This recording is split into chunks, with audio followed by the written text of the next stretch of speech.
गरीब सब्जी वाली माँ बेटी का जादुई तराजू। ये लीजिए बहन जी, आपके 1 किलो आलू और ये आधी किलो गोभी। ये लीजिए पैसे। माँ, बहुत ज्यादा गर्मी हो रही है, देखो मेरे हाथ पर लाल लाल दाने भी आ गए हैं। देखो गर्मी बहुत ज्यादा है ना, इसी वजह से ये दाने आए हैं। थोड़ी देर में घर जाएंगे तो मैं तुम्हें पाउडर लगा दूंगी, फिर देखना सुबह तक दाने कैसे ठीक हो जाएंगे। माँ, यहाँ जितने भी सब्जी वाले हैं उन सबके ये टेबल वाला पंखा है, हम भी एक टेबल वाला पंखा ले लेते हैं, फिर हमें भी गर्मी नहीं लगेगी। मैं भी यही सोच रही थी, टेबल फैन के लिए थोड़े थोड़े पैसे जमा कर रही हूँ, बस कुछ दिन और फिर हम भी टेबल फैन ले लेंगे। इतना कहकर वैष्णवी आई कस्टमर को सब्जी बेचने लगती है कि तभी अचानक उसका तराजू टूट जाता है। हे भगवान, ये क्या हो गया? ये तराजू कैसे टूट गया? माँ, ये देखो यहाँ पर कितनी ज्यादा जंग लग गई है। हमारी टीचर कहती है लोहे की किसी भी चीज पर अगर जंग लग जाती है तो वो चीज बहुत जल्दी टूट जाती है। लेकिन बेटा, अब हम लोग क्या करेंगे? लोगों को सब्जी कैसे देंगे? वैष्णवी तराजू टूटने की वजह से काफी ज्यादा उदास हो जाती है। वैष्णवी कई सालों से सब्जियां बेच रही थी, इसलिए अब उसे सब्जी देखते ही पता चल जाता था कि वो कितने किलो की है। अपने इसी अंदाज से वैष्णवी लोगों को बिना तोले ही सब्जियां देना शुरू कर देती है। ये लीजिए आपके 1 किलो टमाटर। ये क्या? तुमने तो मुझे बिना तौले टमाटर दे दिए। बहन जी, मेरा तराजू टूट गया है, लेकिन मुझे सब्जियां बेचते बेचते अच्छे से अनुभव हो चुका है, इसीलिए मैंने आपका बिना तौले ही टमाटर दे दिया है। ये पूरे 1 किलो ही हैं। तुमने क्या मुझे पागल समझ रखा है? ये 1 किलो नहीं है, इसके अंदर और टमाटर डालो। बहन जी, ये 1 किलो ही है, मेरी बात मानिए। और टमाटर डाल रही हो या नहीं, या मैं किसी और सब्जी वाले के पास चली जाऊं? कस्टमर को इतना गुस्सा होकर दूसरी सब्जी वालों के पास जाता देख वैष्णवी और टमाटर डाल देती है, जिसके चलते उस कस्टमर को कम पैसों में ज्यादा टमाटर मिल जाते हैं, जिससे उस कस्टमर का तो फायदा होता है, लेकिन बेचारी वैष्णवी का इससे बहुत नुकसान होता है। वैष्णवी सारी सब्जियां बेचती है और अपना टूटा हुआ तराजू लेकर अपने बेटी के साथ घर आ जाती है और चूल्हे पर खाना बनाने लगती है। वैष्णवी, मुझे माफ कर देना, शादी को इतने साल हो गए हैं, लेकिन मैं अभी तक तुम्हें गैस वाला चूल्हा लगाना दे सका। ऊपर से भगवान ने अपाहिज बनाकर तुम पर बोझ बना दिया है मुझे। एक पति अपनी पत्नी पर कभी बोझ नहीं हो सकता है।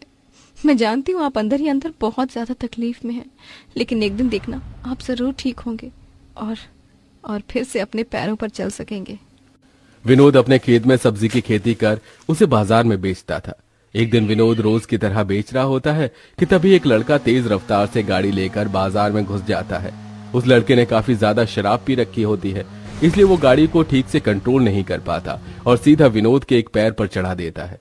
आसपास मौजूद लोग विनोद को हॉस्पिटल ले जाते हैं। विनोद का इलाज तो हो जाता है, लेकिन सही समय पर दवाइयां न मिलने की वजह से विनोद अपने पैरों पर अभी तक खड़ा नहीं हो पाया था। माँ, एक बात पूछूं आपसे? हाँ पूछो मेरी गुड़िया रानी। आप रोज इन चिड़ियाओं को दाना और पानी क्यों देती हैं? ये चिड़िया तो उसके बदले हमें कुछ भी नहीं देती। अमृता बेटा, हमेशा एक बात याद रखना, हम जब भी किसी की मदद करते हैं ना, तो ये सोचकर नहीं करते कि बदले में वो भी हमारी मदद करेगा।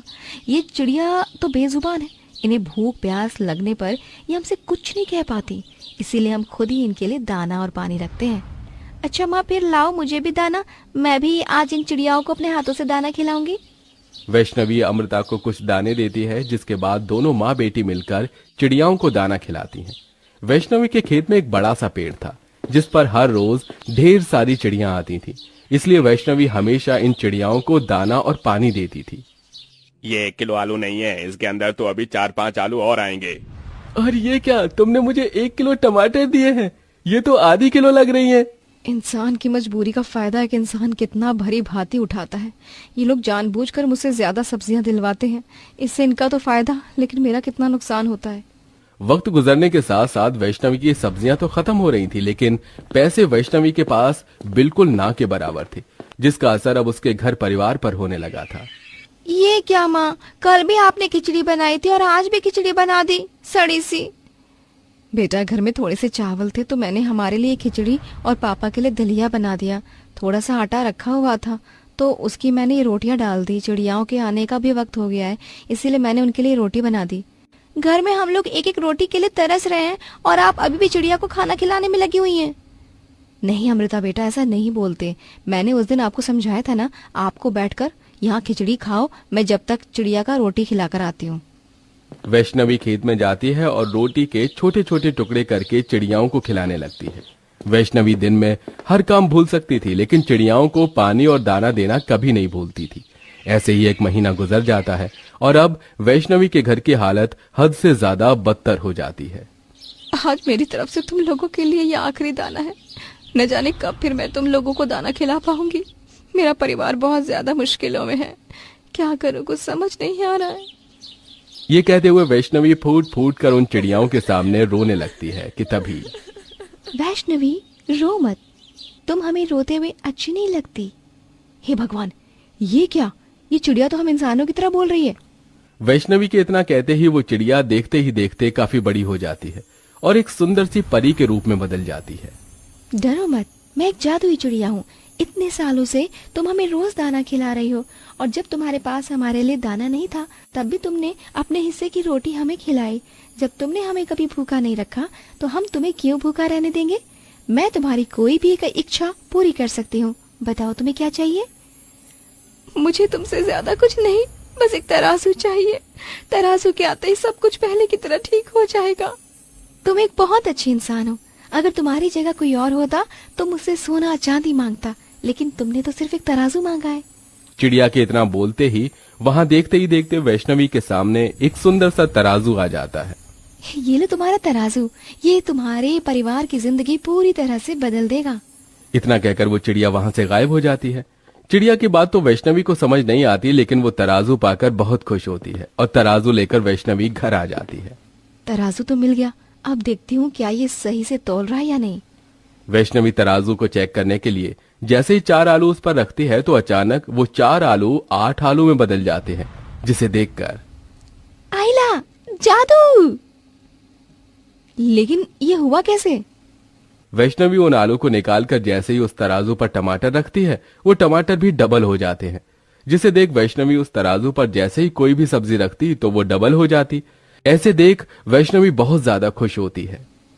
इसका मतलब ये कोई मामूली नहीं बल्कि एक जादुई तराजू है। ए जादुई चिड़िया, तेरा बहुत बहुत शुक्रिया। आज मेरे एक अच्छे कर्म मेरे और मेरे परिवार के इतने काम आया है। वैष्णवी उस तराजू को बाजार में ले जाती है और उसी से ही सारे कस्टमर को सब्जियां तोल कर देती है। वैष्णवी उस जादुई तराजू पर जो भी सब्जियां रखती वो डबल हो जाती, जिससे वैष्णवी कम सब्जियां बेचकर ही काफी ज्यादा पैसे कमा लेती है और उन पैसों से अपनी बेटी के लिए एक बड़ा सा कूलर लेकर आती है। मैंने तो आपसे एक छोटा सा पंखा मांगा था और आप मेरे लिए इतना बड़ा कूलर ले आई।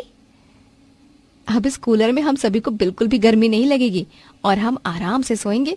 और ये देखो, आज मैं आपकी सारी दवाएं भी लाई हूँ। अब देखना आप कैसे जल्दी से ठीक होते हैं। वैष्णवी के हाथ जादुई तराजू लगते ही मानो उसके परिवार की जिंदगी में एक नई बहार सी आ गई थी। ऐसे ही एक दिन इस तराजू पर सब्जी रखते ही वो डबल हो जाती है। क्यों ना मैं भी इसे हलवे की कटोरी को इस पर रख कर देखूं, क्या पता ये भी डबल हो जाए। अमृता जैसी तराजू पर अपने हलवे की कटोरी रखती है तो वो कटोरी भी डबल हो जाती है, जिससे वो सब समझ जाते हैं कि ये जादुई तराजू सब्जियों के साथ साथ कोई भी चीज को डबल कर देता है।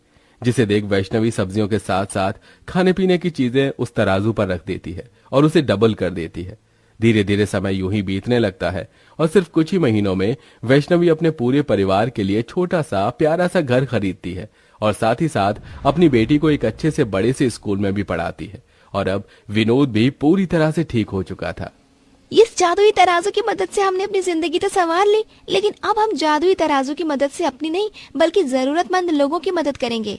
इस नेकी में मैं भी तुम्हारा साथ देना चाहूंगा।